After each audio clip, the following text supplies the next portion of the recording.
welcome back to Let's Play Great Ace Attorney. In our last episode, we got ourselves out of our backed corner, and we're putting out that the hidden passenger was our defendant. Let's see where this goes. Orvenzieks! People talk of those tiny island nations in the Far East as having a learning and culture of their own. But I see they use the terms ill-advisedly. That was rude. What are you trying to say? Let me explain in terms that even a student of an artless backwater such as yourself might understand. When the bloody scene unfolded, the victim and his assailant were sitting side by side. Multiple witnesses have attested to that fact. It's the very premise on which this case is built. But that premise may be wrong. What? If the victim really was sitting beside Mr. McGilded, it creates an inconsistency that can't be reconciled in any way. What inconsistency, counsel? The defendant's gloves, my lord. Oh. Both witnesses made the same testimony. They claim that there was blood on both hands of the person sitting next to the victim. Objection!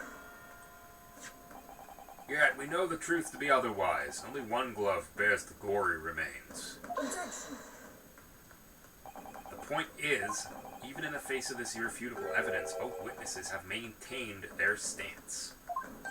Yes, their testimony remains unchanged. Exactly. They both adamantly swear that they clearly remember seeing blood on both hands of the assailant. In short, their memory of events is correct, and their testimony reveals the truth. It was somebody else sitting beside the victim that night, a third party we have yet to identify. And the victim's blood was on that passenger's hand. Both of them! Objection! And who was this third party? Obviously, the true culprit. Extraordinary!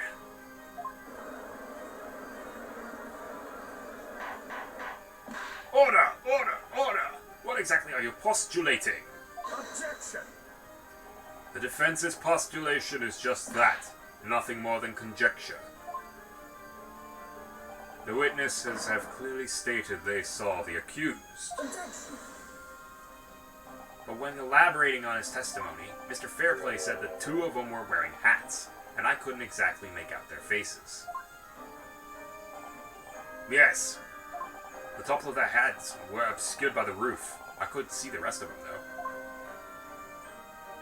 Yes, that's right. Both gents inside were most certainly hatted. Hatters do tend to notice such things, sir. You are a hatter. Oh boy. And what particular styles of hat did the two gentlemen sport, Mr. First? I'm afraid I don't remember. And you call yourself a hatter? The style of hat makes no difference. There was no third passenger in that cabin. How can you be sure? Because if there had been, the accused, Mr. McGilded, would undoubtedly have offered to depose the fact. Unless, that is, you are proposing an even more preposterous explanation. That the accused failed to even notice the presence of the true culprit in the very cabin in which he traveled. Ah!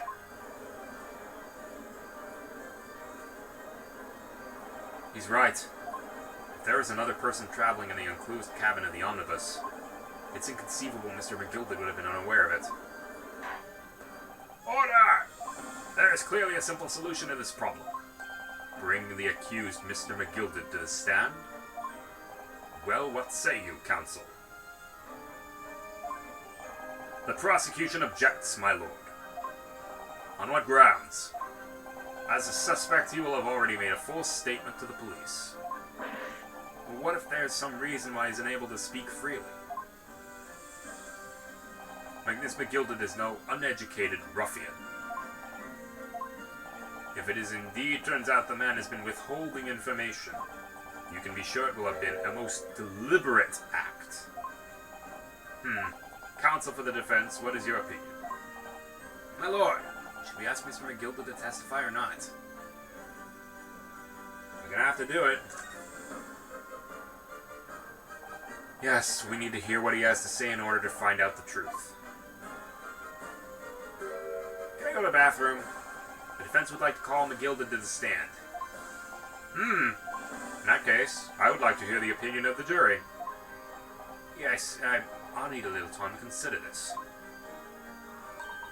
You ask me, I think we should hear what Mr. McGilda has to say.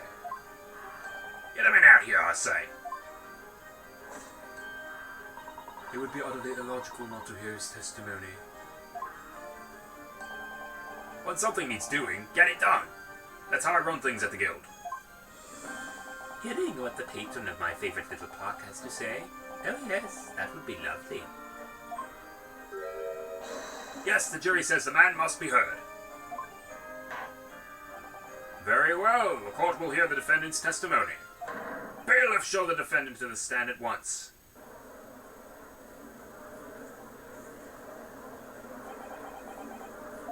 Now, maybe what actually happened that night will finally become clear.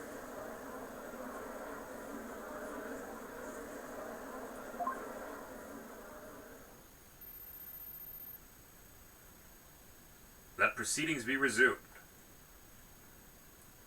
Mr. McGilda, have you been listening to the discourse of the day?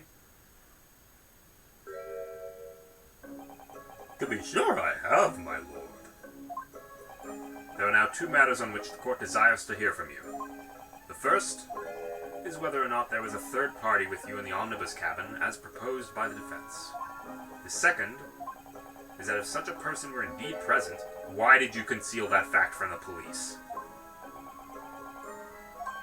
Begad, no, 'tis not my nature to hide anything at all. Oh-ho-ho! Just answer the questions, please. The truth of the matter is, I've been desperate about this all along. Do I tell you all, or keep me mouth shut? Tell us what, Mr. McGilda? The fine fellow representing me is absolutely right.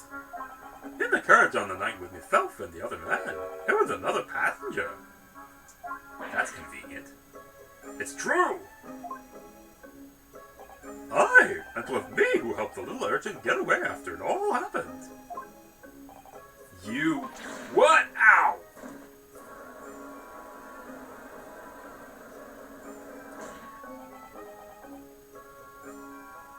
No, Magnus McGilda.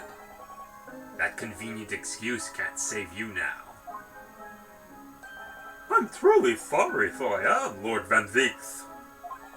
I'm sure you'll be wanting to know why I said nothing when I was taken in by the police. I do be having a very good reason, I assure you. Which was? Well, the little child was just in the wrong place at the wrong time, and not in any way involved, you see. What? If the police had known the wee one was there, they'd have assumed she'd done it. They'd have hauled her into this courtroom, just like myself. I was only trying to spare that. Young hearts and young minds are so easily damaged, my lord.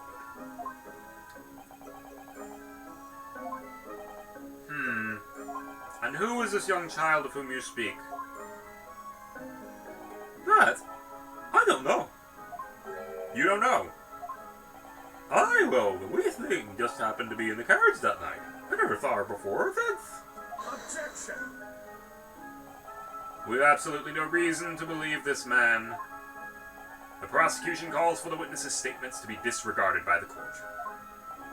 You know, I wouldn't be surprised if the urchin isn't here in this courtroom as we speak, listening to the proceedings. What? Bang! Ah! Smoke! Ah! Fire! There's a fire! Someone's trying to get away! After him! No use! Can't see anything through all the smoke. What's going on? Careful, Mr. Naruhodo. Cover your face. Bailiff, don't let the accused escape. Secure the omnibus.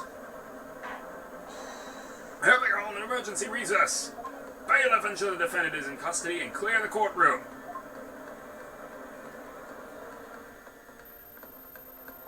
We were hurriedly removed from the smoke-filled courtroom by the bailiff, amid scenes of chaos as people stumbled over one another in their desperation to flee the chamber. We had no idea what was happening. All we knew was that for the time being, at least, the trial was suspended. To be continued.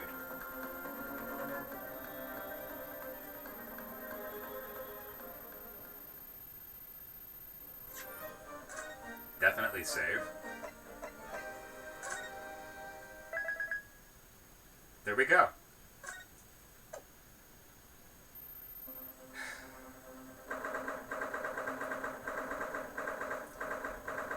That's 3 hours? Wow. What on earth just happened in there? Mr. Naruhodo, I managed to find out what happened. Miss Susato. I was told it was an advanced form of smoke grenade, a type of exploding device that releases smoke. Sounds like something ninjas use. Nin. They're just making sure everything is safe now. I think the trial will start again before long. Who would have done something like that? Police managed to catch someone who was trying to flee the courtroom, apparently. Why? Well, it's a young girl of around 15, I hear. Could it be the other passenger that Mr. McGilded was just talking about? My thoughts exactly. So he wasn't lying. What's become of Mr. McGilded, actually? There's so many things I need to ask him about, but he's not here. I think he was summoned to the prosecutor's antechamber to answer questions, along with a young girl. Who is she, I wonder? And what was she even doing here at the trial? She was taking a huge risk, and for what possible benefit to herself? There's another matter that's troubling me. What's that? 20 pence.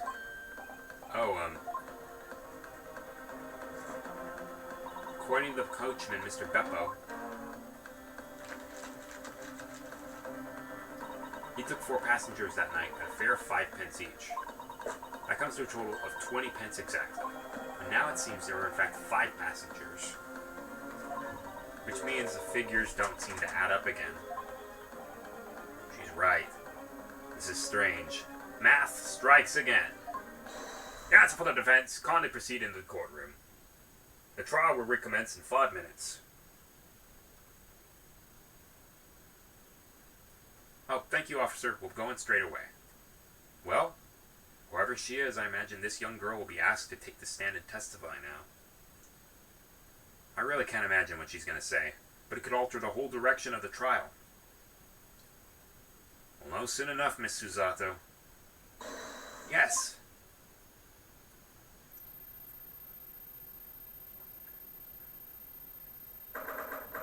Alright.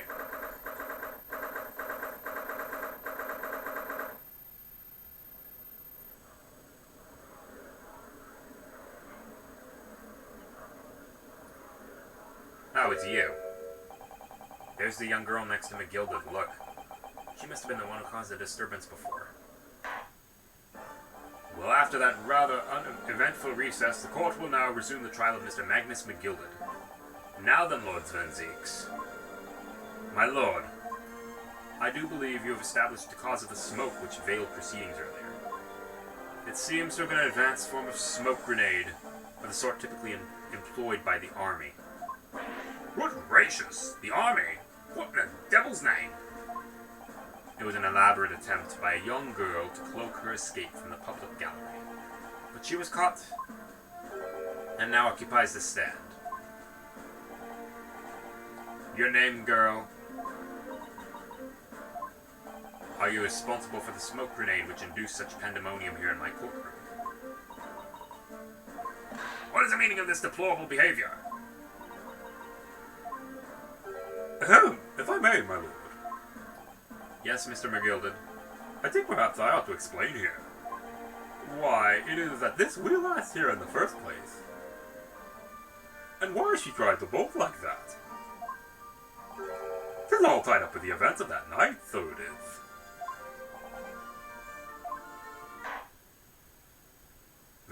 Well, Mr. McGilded, give your testimony. You will explain to the court exactly how this young woman is involved in the case. Just what did happen that night? It's not like a defense lawyer needs that information or anything. The connection between the case and the girl. On the night in question, I took the back seat in the omnibus and promptly nodded off. Then begorra, a loud thud and a wee scream woke me up with a fair start. There was a fellow collapsed on the floor at my feet.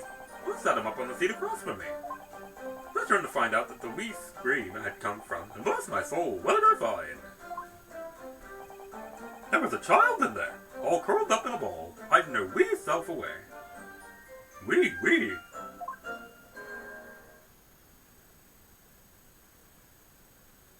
I remain somewhat baffled, I confess. But from what I gather, on the night in question, this young girl was indeed riding in the omnibus. Is that correct? This is exactly as the defense counsel said. This lass was a fifth passenger, my lord. That's a little too convenient. Very well. The defense may cross-examine the witnesses. Are you ready, counsel? Yes, my lord. Or rather, no.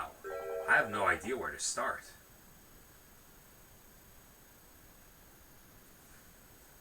Alrighty.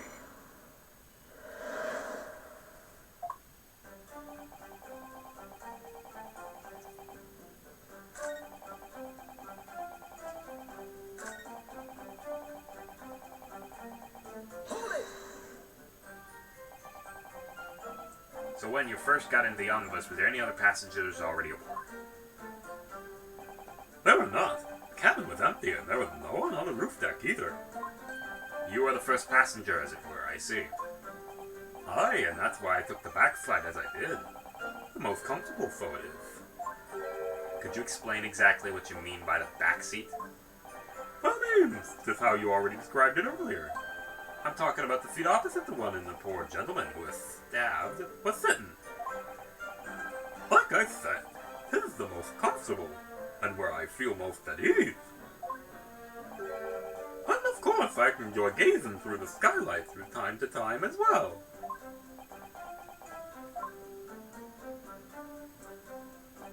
Then begorra, blah blah blah. A loud thud, you said, and a scream. Aye, that's right. How can I explain it? It was like the sound of someone falling to the ground. That sort of noise. So you think it was the sound of Mr. Mason falling to the floor having been stabbed? Well now, you'll remember what I was asleep at the time, so I wouldn't like to say. When the sound woke me up and I opened my eyes, there wasn't a soul to be seen in the carriage but the fellow on the floor. You didn't see anyone. At the same moment, you did hear a scream. From the seats above you on the roof deck, I presume. Not above me, my lord. Both from inside the cabin. But I wasn't altogether thinking about the scream. No, I was too stunned by the desperate sight before my eyes.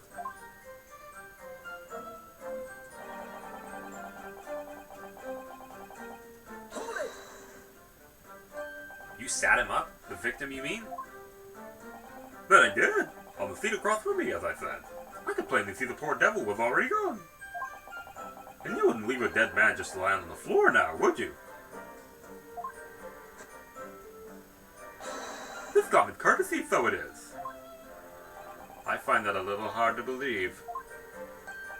Oh, Lord Van Zeeks. It's a good thing you didn't have another one of those, or I'd be mildly concerned. Why would that be?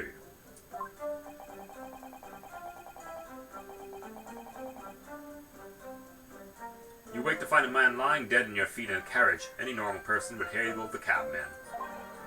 Any upstanding member of London society, that is.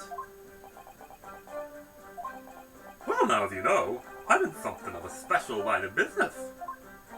The business of lending money at exorbitant rates of interest? Unfortunately, my lord, not everyone is thankful for the help I offer them, and some would even see me dead. So I do try, were it all possible, to avoid getting myself entangled with trouble. Are you suggesting you were just going to leave the man there? I was alive, no. I was always intended to report it, so I was. Only, I'd a mind to find out the whys and wherefores first. The whys and wherefores. Right you are. There were some details I wanted to understand before anyone else got to meddling. That wee scream I heard, for example. Wouldn't your good self do just the same? Yeah, Screamy says he heard it at the same time as the thud of the victim collapsing. Then I turned to find out where the scream had come from, and bless my soul, what did I find? Hold it! I found me Lucky Charms! Ho-ho! Ho-ho-ho! There was no one else in the carriage except yourself and the victim. So I did, sir. So I did. As far as I could see, that is. What do you mean by that? Well, now to the queer thing. You can't use that word anymore. The wee scream I heard as I woke up. It came from, if you'll excuse the vulgar expression, under me backside. Good gracious! Under your backside? And when I lifted the seat on which I'd been sitting, I found there was a wee cubby hole there for storage. Mr. Naruhodo, we can examine the omnibus ourselves, remember? Of course, the whole bus was submitted as evidence.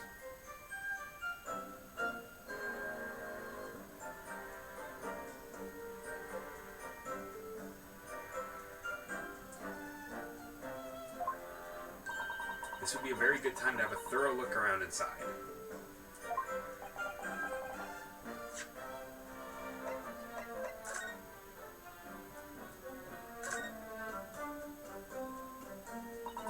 Well, let's open the door and go inside, shall we?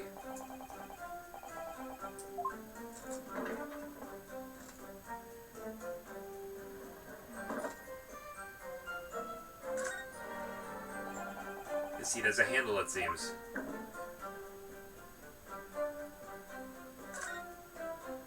This is a storage compartment, but there's nothing in here. It's totally empty. Something doesn't seem right here, but I can't put my finger on what it is. What the? Where'd that come from? Blood, isn't it? Something wrong? Just, well, this blood stain is so obvious, that's all. Yet Van Zeeks made no mention of it. I got a bad feeling about this.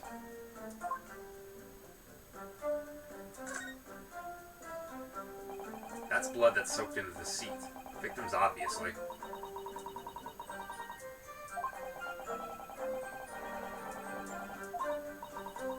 It was after dark. There was a lamp on in here, so perhaps the culprit couldn't see anything outside through the skylight.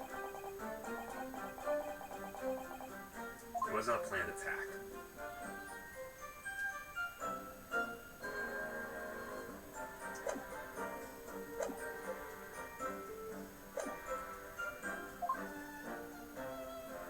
Something's up here.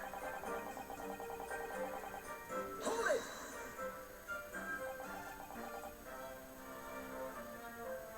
She was hiding herself. Aye, that's right. It was hard to see in the dim lamplight, but she was all curled up in a wee ball. When our eyes met, well, the heart nearly stopped beating in my chest. You're really overacting this. Still in all, I pulled her out from under there and set her up on the seat opposite so we could have a wee chin wag with her. The seat opposite? That's right, just next to the dead gentleman there. You sat this young girl next to a corpse, sir. Well, as I'm so sure I mentioned, a gentleman in my position can all too often find himself in mortal danger. So, I needed to find out just who this urchin was, you see. And while I was in the middle of talking with her, I heard another scream, Fallon's voice this time. Presumably that scream was Mr. First, who was sitting on the roof deck seats. Right you are again, I would say, sir. Looking down through the skylight, he must have seen his young girl and the gentleman with a knife in his belly.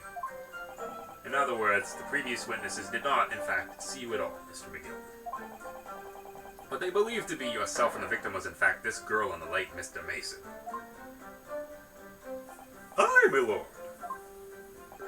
I was, as I think everyone understands now, sat at the back of the carriage, out of sight.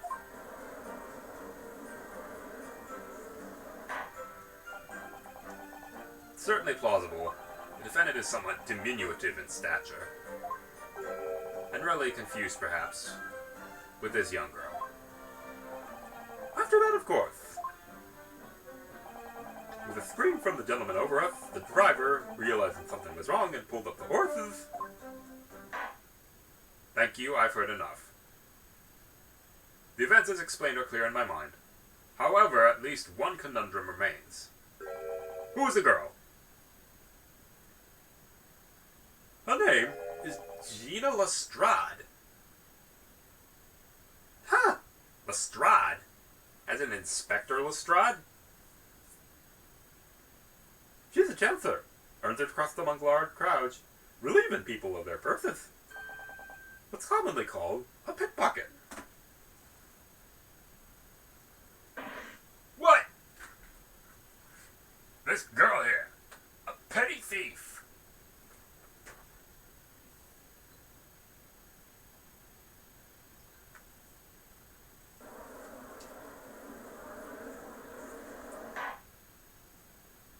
Order! Order! Is this true, Miss Lestrade? Miss Lestrade, you will answer the question. Hey! Oh, you're in trouble now. How dare you? What is the meaning of this? Hey! The girl! She's gone! Open your eyes! I'm over here. Gracious! Ow! What was the point in that little sidestep? I know what you lot are thinking. Grown-ups are all the same. This dirty little dipper, you say, slipped up and got caught on the job. She got herself backed in a corner, so she knifed the gent. Go on, that's what's in your ears. It's in it, ain't it? No, not at all. This is a court of law. We're here to determine the truth, not cast... Hey!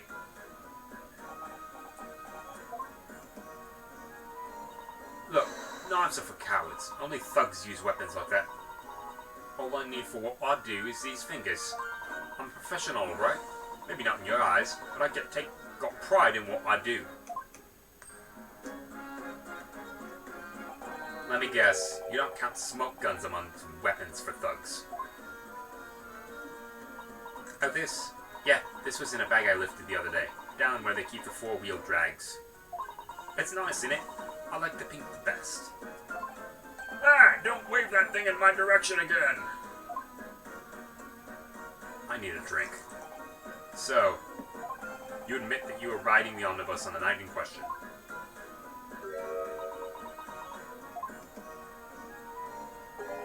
It's alright, lass. You can tell them the truth now. Something's up here. Alright, yeah. It's just like the Irishman said. Oh, you're Irish? Huh! I can't do an Irish accent anyway. So he's gonna remain the Mad Hatter. The court accepts this girl, Miss Gina Lestrade, as a valid and significant witness in this case. Accordingly, young lady, we will now hear your testimony, if you please. You will tell the court exactly what happened in the omnibus on the night of the question. Alright, if I have to.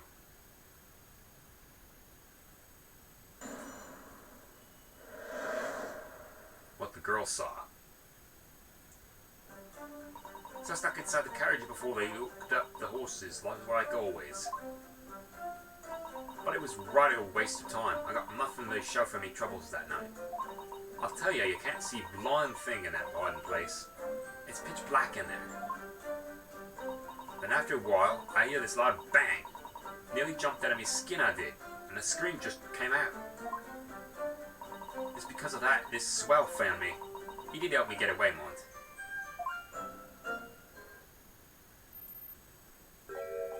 Yes, he let you go. I fail to understand why you would let this street urchin go, Mr. McGilded. Oh, the simplicity itself, my lord. You see, she couldn't possibly have killed the other passenger. I knew that for a fact. How? As I'm sure I said before, sir.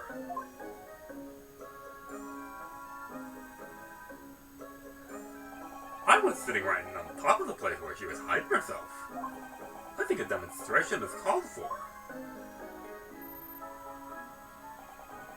This is where I was sat that night. And the cubbyhole of which you have spoken of is underneath the seat, I presume. Sorry, I thought that was, McGilded talking.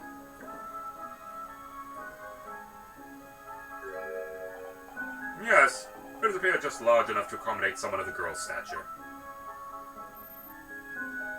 Aye, but of course, the wheel ass was stuck in there. Because I'd parked myself on the seat for the duration. So you see, that's why I let the last bolt. I knew that if the police found her there, they'd automatically assume she'd done it. But I couldn't live with myself, so young life was ruined with all the time I knew she was innocent. Even though you must have realized your action would result in your own innocence being called into question.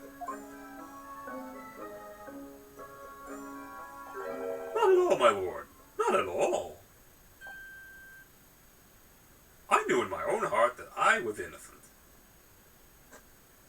So I thought it was worth taking a punt on my own good name for the sake of this less fortunate lass. My goodness. What a perfect gentleman. My lord, this fine example of a man cannot possibly be guilty of a heinous crime like this. I'm ashamed of myself for ever doubting you, sir.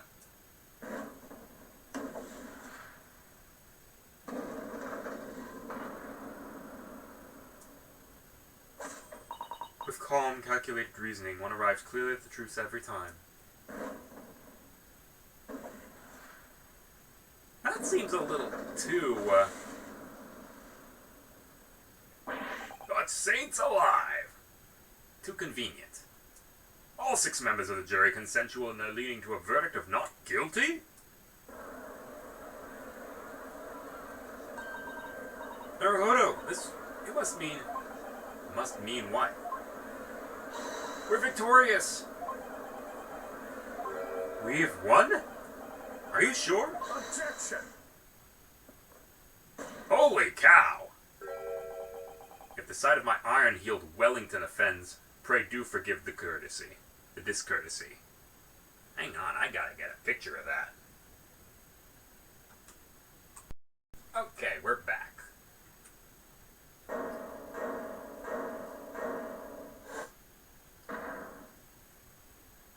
This really is a consummate example of the one monumental flaw in British judicial practices. Where evidence and reasoning should be paramount, emotion rules the day.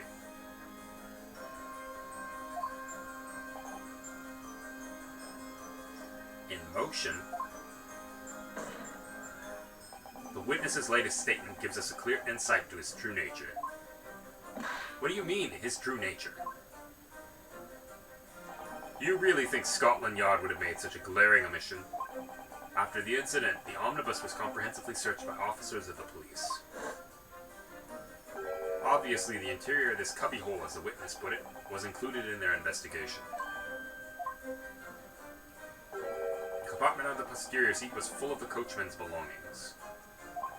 It's noted in black and white here in the police report. Good Lord! The evidence has been tampered with. In order to corroborate Mr. McGilded's story, someone has unlawfully removed everything from under the seat. What? Ow!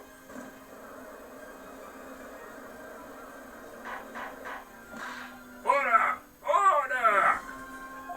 How could such a devious contrivance possibly have been effected, counsel? Naturally, we must acknowledge the deficiencies of the constabulary in allowing this to have happened. However, I assure you, when the omnibus was wheeled into the courtroom this morning, the compartment under the seat was not empty. Well, my Nipponese friend. Me? When the carriage was submitted as evidence, doubtless you examined it in fine detail as would any self-respecting practitioner of the law. Pray, what did you find the condition of the undersea compartment to be? Oh, to be sure, the young gentleman will be able to clear this up in a jiffy. Sorry. Go ahead! You tell the court now, fella. How's this all? An elaborate excuse by the desperate Lord Van Zeeks. Well, counsel, you have something to say on this matter. How am I supposed to answer? What can I say about the state of that little compartment under the seat in the omnibus?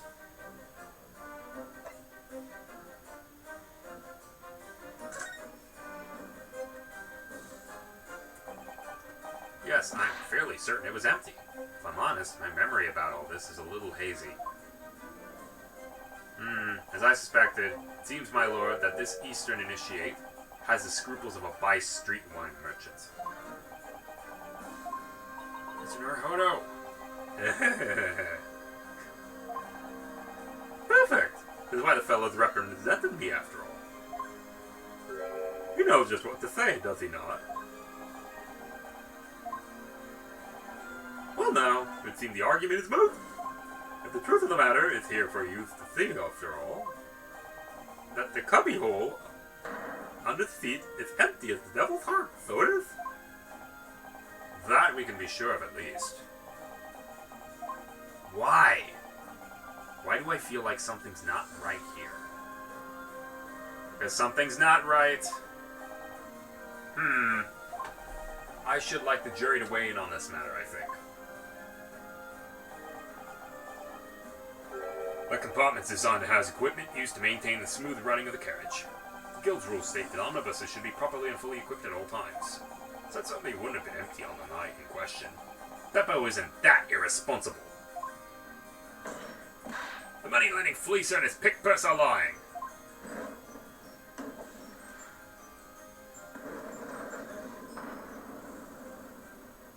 Ah! I can't believe I was nearly taken in. The stinking rich are always stinkers. What am cowards allowed of them? What? Oh no. It's a trick. Of course it's a trick.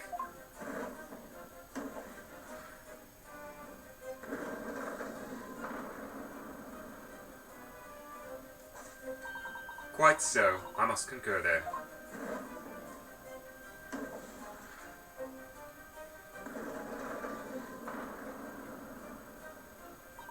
With calm, calculated reasoning, one arrives clearly at the truth every time. Yes, but every time a different truth, it seems.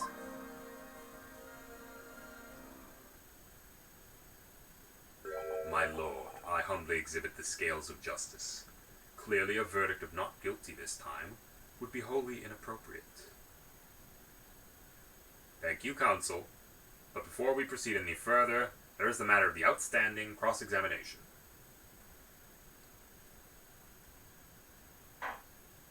Counsel for the defense, begin your questioning of the witness, please. Yes, my lord. What just happened?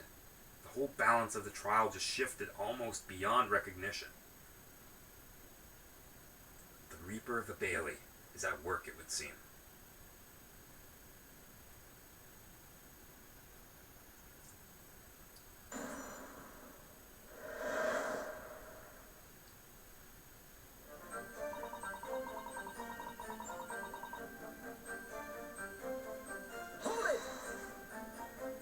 So, you were already in the omnibus before it even set off on its run.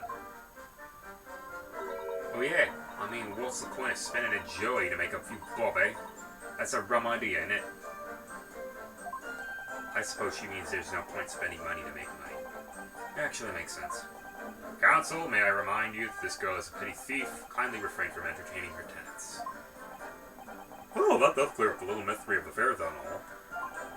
4 paying passengers at 5 pence apiece, making 20, to which the cabman testified. And one little scapegrace riding for free. The right conk of a driver always goes for some grub before his last run, see?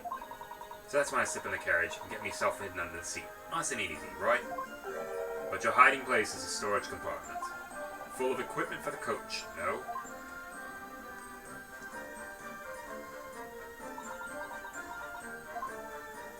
Yeah, there's brushes and buckets and whatnot in there. Sure. I always chuck all that out and cram it in the corner somewhere. No one ever seems to bother much. And yet, according to the report filed by the police officer who first arrived at the scene, the compartment was full of such paraphernalia. Well, I don't know nothing about that. Like I said, I moved all that stuff out so I could hide under my seat. That's all I can tell you. It seems we've reached the end of that line of inquiry. Continue. But it was right over a waste of time. I got nothing to show for me troubles at night. Hold it! A waste of time. Why is that? Well, most nights I'm on my own in the gold permit. At least sometime. I beg your pardon? Did you say God permit? Oh yeah. Well, that's what my kind call it. You'd say the omnibus, I suppose. The point is, any normal run, the carriage ain't got no one in it for a while. And that's when you come out of your hiding place and get away. That's it. Only that night. This cove was set on me from the very start. And he didn't budge the whole way, did he? Not 1 inch. I was totally stuck. You mean to say you were present in the carriage for the duration? You were under the seat the entire time while events unfolded in the enclosed cabin. Yeah. Right, mister. To be sure. I was as shocked as anyone. You don't expect to lift the cushion you've been fed on to find a child now, do you? So this Miss Lestrade couldn't possibly be the culprit then. I tell you, I can't see a blown thing in that hiding place. It's pitch black in there. Hold it! So you couldn't see out into the cabin at all. Not a job. Most day I push the cushions up with me head and look at the crack. Then I can have a butcher's at who I'm gonna fiddle. I thought you were a pickpocket, not a butcher. I'm gonna kinda have a look. The seat I get under ain't as plush as the other ones, see? So most of the time the passengers plant themselves opposite. But for some reason, that night, this here Irishman spent the whole journey right up over me head. And for that reason, you weren't able to push the cushion up to peek out. I see. Truth is, I ain't too happy in small, dark places. Feels too much like being thrown in the clink. But it's the only place to hide in them carriages, so it's Upson's choice. Why doesn't she just stick to picking people's pockets in the open then? I'd say there's some reason she's not letting on, judging from her demeanor. So anyways, I was a bit scared, but I had to stick it out under there. Nothing else for it. And after a while I hear this loud bang. Nearly jumped out of my skin I did, and a scream just came out. Hold it!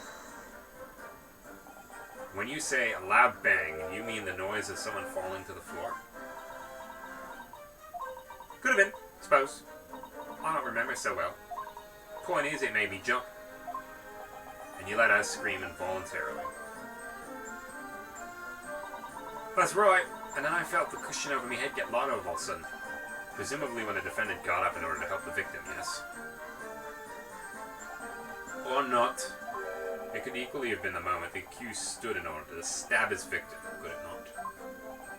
Well, girl, did you see what happened at that crucial moment? Yeah, I saw it. I pushed up the cushion and had a quick butcher's while I had the chance, didn't I? The Irishman was sitting up the bloke and water falling on the seat opposite. Matches Mr. McGilden's account, of course. But then the fella suddenly turns around and looks right at me. Sunk back down again, but it was too late by then. I should never risk for looking. Because of that, this swell found me. He helped me get away, mind. Hold it! And when Mr. McGilden discovered you, he pulled you out from your hiding place. I was scared stiff, I was. He dragged me out and set me down in the seat after all. Next to the victim, Mr. Mason. Yeah, the bloke getting off in his gut. He was still bleeding. And then the carriage lurched a bit and he ended up falling onto me. How awful. Both me hands got covered in blood. It made me feel sick as a dog. Both her hands covered in blood. That must be what the rooftop passengers saw. And that, I believe, you talked with Mr. McGilden for a while, is that correct? He asked me some stuff. wanted to know me name and what I was up to on that. Then I had something fall from above. Someone screamed. As the first on the roof deck, one would presume. Well, I didn't want no one seeing me face, so I didn't look up. Then the horses were drawn up smartish, and this Irishman says to me, "Get back under the seat. I'll see that you can get away later." All 6 members of the jury had decided the defendant was innocent. And we'll figure that out next episode.